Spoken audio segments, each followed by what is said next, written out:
وأنيبوا إلى ربكم وأسلموا له من قبل أن يأتيكم العذاب ثم لا تنصرون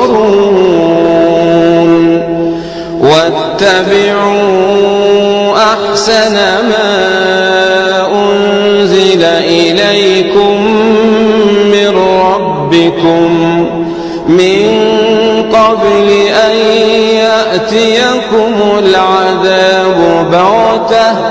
وأنتم لا تشعرون